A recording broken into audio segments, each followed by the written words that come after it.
siis teeb ka palju murelikuks.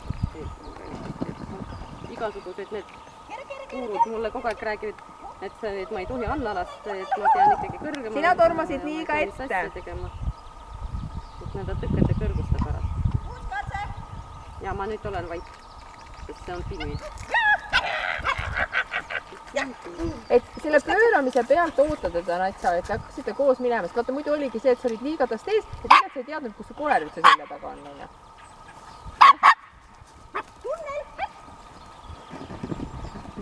Ja vaatad käsi, vaata koera, voh, saada.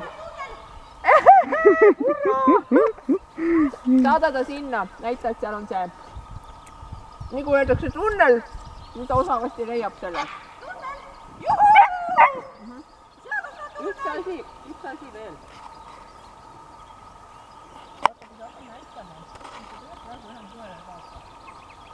Aga muidugi, ei ole nagu mingi, et see on nüüd ainult sinu viga sellepärast, et ta ongi ta püüdlikult leiabki kohe selle tunneli väga.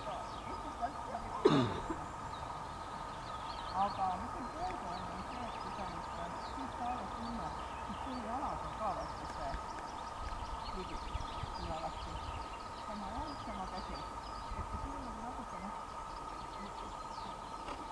Okei. Aga teeme nii, et aitab natukene sinna sisse, et ta tõesti leiabki õige augu. Aga siis ma jään siit muidugi hiljaks, eks pole hullu. Premeerime. Tegelikult trennis ei peaks kõik asjad kohe välja tulema. Premeerime siis, kui ta tunneli leiab ja tunnelist välja tuleb. Tunnel!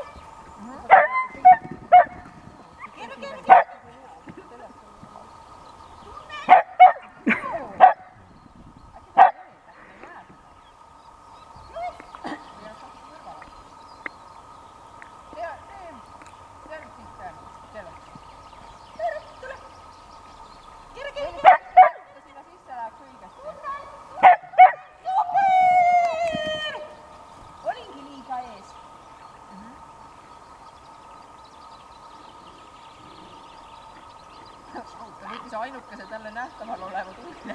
Et kui sa oled ees, siis ta otsib sul selja taga või? Ei, ma katsin ära järelikult. Ma läksin teda hirmsasti aitama, aga... Ja siis ta ei näinud seda oma tunnelappu, jah? Jah, ta nägi ainult, kus oli see.